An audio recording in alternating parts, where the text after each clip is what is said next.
ओम नमो भगवते वासुदेवाय। आज हम आपके लिए लाए हैं अधिक मास में मुख्य रूप से सुनी जाने वाली 5 कहानियाँ एक ही वीडियो में, जिससे आपको अलग अलग वीडियो ढूंढने की परेशानी ना हो। अधिक मास में आप और भी कहानियाँ सुनना चाहें तो सुन सकते हैं, लेकिन यह 5 कहानियाँ जरूर सुनी जाती हैं। तो आइए शुरू करते हैं गणेश जी की कहानी से। उस समय की बात है जब भगवान विष्णु जी की शादी लक्ष्मी जी से तय हुई थी। शादी की खूब तैयारियां की गई। चारों ओर हर्षोल्लास का वातावरण था। सारे देवी देवता को बारात में चलने के लिए निमंत्रण दिया गया। सारे देवी देवता आए तो सब भगवान विष्णु से कहने लगे कि गणेश जी को नहीं ले जाएंगे, वे बहुत मोटे हैं, वो तो बहुत सारा खाते हैं। दूंद दुछलिया, सूंड सुंडालिया, उखल से पांव, छाजले से कान, मोटा मस्तक वाले हैं। इनको साथ ले जाकर क्या करेंगे, यही रखवाली के लिए छोड़ जाते हैं। और विनायक जी को छोड़कर वे सब बारात में चले गए। इधर नारद जी ने गणेश जी को भड़का दिया और कहा कि आज तो महाराज ने आपका बहुत बड़ा अपमान किया है। आपसे बारात बुरी लगती, इसीलिए आपको साथ नहीं ले गए और छोड़कर चले गए। गणेश जी को क्रोध आ गया। उन्होंने चूहों को आज्ञा दी कि सारी जमीन को खोखली कर दें। जमीन धोती हो गई। इससे भगवान के रथ के पहिए धंस गए।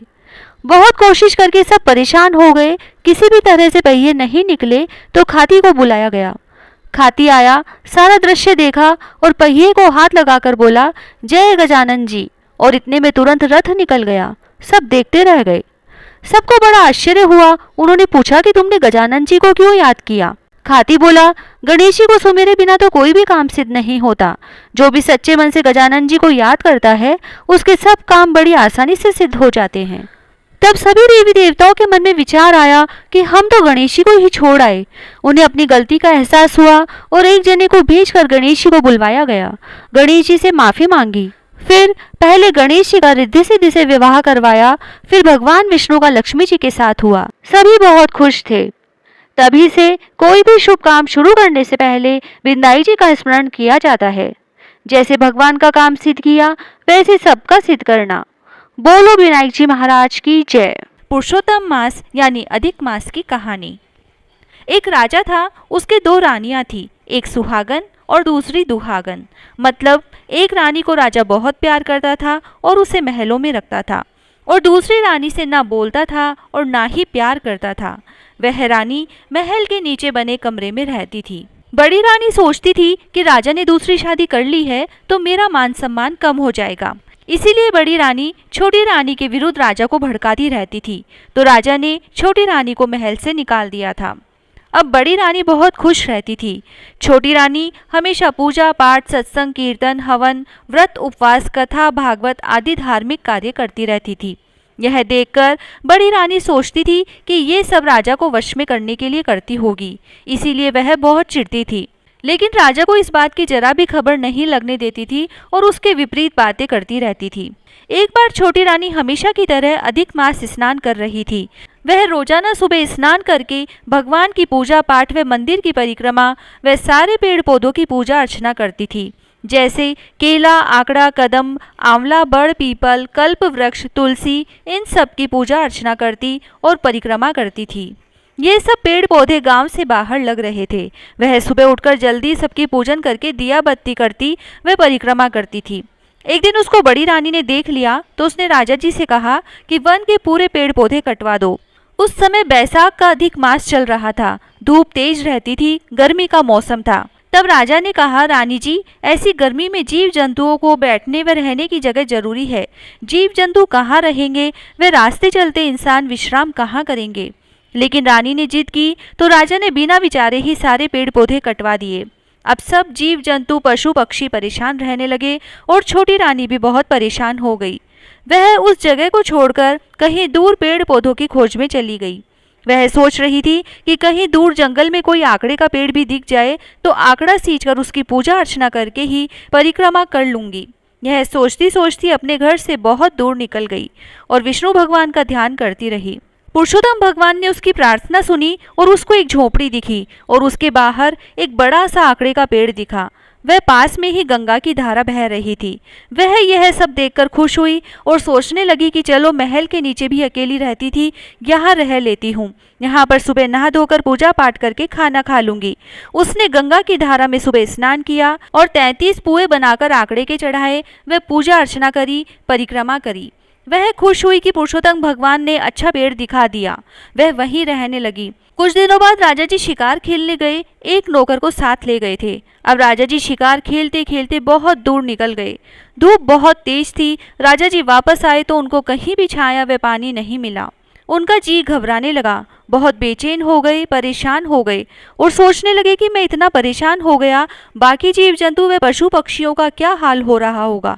वह बहुत दुखी हो रहे थे और नौकर से कहा कि कहीं दूर तक देखो कि 2 बूंद पानी मिल जाए, वह छोटी सी छाया मिल जाए तो जान बच जाएगी, नहीं तो आज तो जान ही निकल जाएगी। नौकर ने दूर तक नजरें फैलाई तो वहीं रानी की झोपड़ी दिखी। वह राजा को घोड़े पर बैठाकर वहां ले गया और आंकड़े की छाया में लिटा दिया और गंगा की धारा में से पानी पिलाया। जो रानी ने पुए चढ़ाए थे वह पुए दोनों ने खाए और जल पीकर आंकड़े की छाया में थोड़ी देर विश्राम करके फिर घर के लिए रवाना हुए। राजा जी को आश्चर्य हो रहा था कि इतनी दूर भयानक जंगल में किसने ये पेड़ लगाया और कौन इसकी पूजा करता है। इतने बड़े जंगल में कहीं भी कोई एक भी पेड़ पौधा नजर नहीं आ रहा है। यह तो भगवान का ही चमत्कार है। यह सोचते सोचते राजा घर आ गए और रात को जब सोने गए तो राजा ने यह सारी बात रानी को बताई और कहा कि तुम्हारे कहने से मैंने सारे पेड़ पौधे कटवा दिए, आज तो हमारी जान ही निकल जाती, कहीं भी हमें एक भी पेड़ पौधा विश्राम के लिए नहीं मिला। यह तो कोई भगवान का ही चमत्कार था जो हमें एक आंकड़े का पेड़ मिला और वहां पर गंगा की धारा मिली, नहीं तो आज हम जीवित घर नहीं आते। राजा ने रानी से पूछा कि तुमने हमारे लिए कोई पूजा पाठ या व्रत उपवास किया था क्या, जिससे हमारी आज जान बच गई। रानी ने कहा कि हमने तो आज तक ऐसा कुछ नहीं किया। राजा मन ही मन सोचने लगे कहीं छोटी रानी ने हमारे लिए कुछ व्रत उपवास किया होगा, उसे जाकर पूछते हैं। दूसरे दिन राजा छोटी रानी की झोपड़ी में गए तो वह वहां नहीं थी। राजा ने विचार किया कि छोटी रानी कहाँ चली गई। राजा सोच में पड़ गए और नौकरों को खोजने के लिए भेजा। नौकर ढूंढते हुए वहीं जंगल में पहुंचे। वहां छोटी रानी उसी आंकड़े की पूजा कर रही थी। नौकर ने आकर राजा को बताया तो राजा ने सारी बात सुनकर खुद रथ लेकर रानी को लेने पहुंच गए।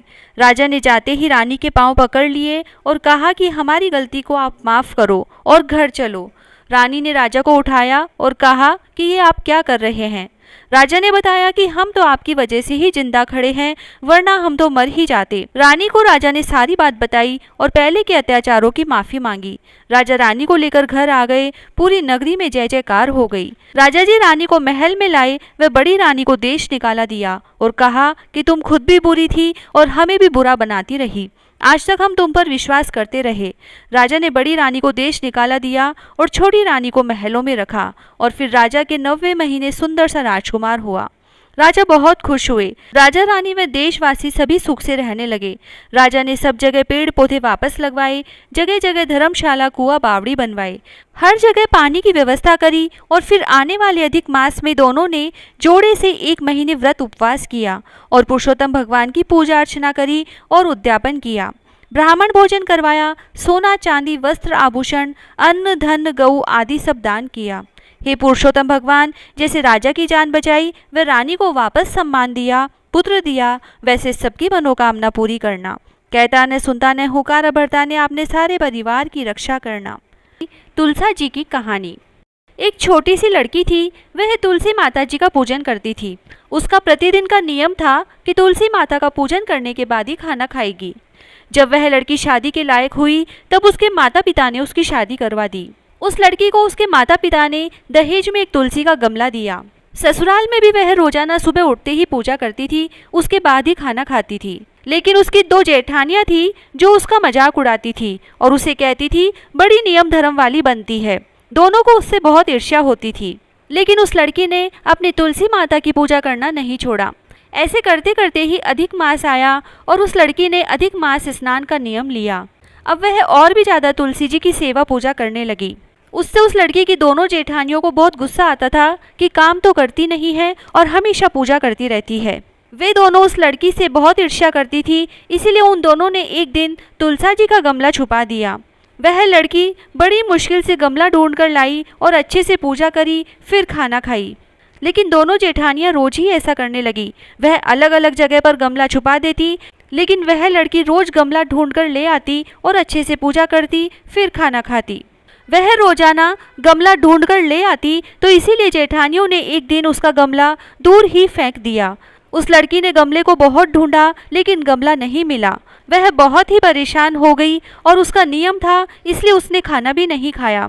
उसकी दोनों जेठानियों ने आपस में बात करी कि बहुत ही नियम धर्म वाली बनती है, देखते हैं कब तक खाना नहीं खाती है। उस लड़की ने पूरे दिन गमला ढूंढा, लेकिन उसे नहीं मिला और ऐसे करते करते सारा दिन बीत गया, लेकिन उसने खाना नहीं खाया और दुखी मन से अपने कमरे में जाकर सो गई। उस लड़की की सच्ची भक्ति देखकर तुलसी माता उससे बहुत प्रसन्न हो गई और उसके कमरे में तुलसी माता का गमला प्रकट हो गया। अगले दिन सुबह जब वह उठी तो उसने देखा कि उसके खाट के चारों कोनों पर तुलसी माता का गमला आ गया है। यह देखकर वह बहुत खुश हुई और बोली कि अब मेरी तुलसी माता को कोई नहीं चुरा सकता। पूजन करने के लिए कहीं और जाना भी नहीं पड़ेगा और अब कोई मेरी तुलसी माता को फेंक भी नहीं सकेगा। उसने जल्दी से उठकर स्नान किया और तुलसी माता की पूजा की। जब वह खाना खाने बैठी तो उसकी जेठानियां मजाक करने लगी कि लो देवरानी जी का नियम धर्म पूरा हो गया, और उससे पूछती है कि तुलसी की पूजा कर ली क्या जो तुम खाना खा रही हो। देवरानी धीरे से बोलती है कि हाँ कर ली। जेठानियां बोली कि तुमने पूजा कहाँ से कर ली, गमला तो हमने फेंक दिया था। देवरानी कहती है कि देख लो मेरे कमरे में खाट पर तुलसी जी लग रही है। जेठानियों ने उसके कमरे में जाकर देखा तो अचंभित रह गई और बोली कि देवरानी तेरी भक्ति सच्ची है, हमने तुझे बहुत परेशान किया, हमें माफ़ कर दो। तब देवरानी ने उन्हें माफ़ कर दिया। फिर दोनों जेठानियों ने भी देवरानी के साथ अधिक मास स्नान का नियम लिया और तुलसी जी की पूजा की, उसके बाद खाना खाया। हे तुलसी माता, जैसे उस लड़की का नियम धर्म निभाया वैसे हम सबका निभाना। कहता ने सुनता ने हुकारा भरता ने सारे परिवार का निभाना। सूरज भगवान की कहानी। एक सास बहू थी। सास का पुत्र सूर्य का अवतार था। वह पुत्र थोड़े ही समय के लिए घर आता, फिर अंतर्ध्यान हो जाता। जब कभी आता तो एक हीरा अपनी माँ व पत्नी को दे जाता था। इसी तरह से वे दोनों अपना जीवन यापन कर रही थी। एक दिन माँ बेटे से बोली कि जितना तुम हमें खर्च के लिए दे जाते हो उससे हमारा गुजारा नहीं होता। तो पुत्र क्रोधित होकर कहने लगा कि अपने भरण पोषण के सिवाय तुम लोग कुछ और नहीं करती, अपने कर्तव्यों का तुम्हें ध्यान नहीं है, इसी कारण तुम्हें अभाव सताता है। तुम्हें अपने कर्तव्यों का भी पालन करना चाहिए। अब अगले दिन से ही अधिक मास शुरू हो रहा था, तो दोनों सास बहू नियम से अधिक मास स्नान के लिए जाने लगी। जब अधिक मास पूरा हुआ तो पत्नी ने सूर्य बलि से कहा कि अब अधिक मास का उद्यापन करा दो। सूर्य बलि के सामने अपनी इच्छा प्रकट करते ही घर में कंचन बरसने लगा, घर धन धान्य से पूर्ण हो गया। तब सास बहू ने अधिक मास का पूजन कर सूर्य का भी पूजन किया, तो सूर्य देव ने दर्शन देकर वर मांगने के लिए कहा। तब बहू कहने लगी कि मेरा पति मुझसे दूर दूर रहता है, मैं उनके साथ का वरदान चाहती हूँ। सूर्य देव ने तथास्तु कहा और अंतर्ध्यान हो गए। रात को सूर्य बलि ने आकर माँ से कहा कि माँ आज मैं घर पर ही सोऊंगा। तब बहू की प्रसन्नता का कोई ठिकाना न था। इधर सुंदर सेज पर सूर्य देव आकर लेट गए तो उधर सारे संसार में अंधकार छा गया। अब सभी देवता भागे भागे सूर्य बलि की माँ के पास आए और माँ से कहने लगे कि अपने पुत्र को जगाओ। माँ ने पुत्र को जगाया तो सूर्य ने बाहर आकर देवताओं से कहा कि जब तक ये सास बहू अधिक मास स्नान करती है तब तक गंगा इनके घर के पास से बहे, रिद्धि सिद्धियों का यहाँ वास हो। सभी देवता सूर्य की बात मान गए। तभी से पूरे स्त्री समाज में अधिक मास स्नान का विशेष महत्व है। इससे पापों का नाश होता है और अंत में मनुष्य स्वर्ग को प्राप्त करता है। लपसी तपसी की कहानी। एक लपसी था, एक तपसी था। जल जमुना के तीर लपसी तपसी रहते थे। तपसी भगवान की तपस्या करता, लपसी सवा सेर लापसी बनाकर घंटी बजाकर भगवान के भोग लगाकर जीम लेता। एक दिन उन दोनों में लड़ाई हुई। लपसी बोले मैं बड़ा, तपसी बोले मैं बड़ा, मैं सारा दिन तपस्या करता हूँ। उतने में उधर से फिरते फिरते नारद जी आए। बोले भाई तुम दोनों लड़ क्यों रहे हो? तो लपसी ने कहा मैं बड़ा हूँ और तपसी ने कहा मैं बड़ा हूँ। नारद जी ने पूछा कि पहले तुम दोनों यह बताओ कि तुम किस काम में बड़े हो। दोनों ने बताया कि भगवान की भक्ति करते हैं। लपसी ने कहा कि मैं तो सवा सेर लापसी बनाकर भगवान के रोज भोग लगाता हूँ और सबको प्रसाद बांटकर बचा हुआ खुद खा लेता हूँ और मजे से रहता हूँ। अब नारद जी ने तपसी से पूछा। तपसी ने कहा, केवल भोग लगाने से ही थोड़े बड़ा होता है। मैं हर समय भगवान की पूजा तपस्या करता हूँ, इसीलिए मैं बड़ा हूँ। नारद जी ने दोनों की बात सुनी और कहा कि मैं तुम्हें कल जवाब दूंगा। दोनों अपने घर चले गए। दूसरे दिन नारद जी मंदिर में आए। वहां पर दोनों मौजूद थे।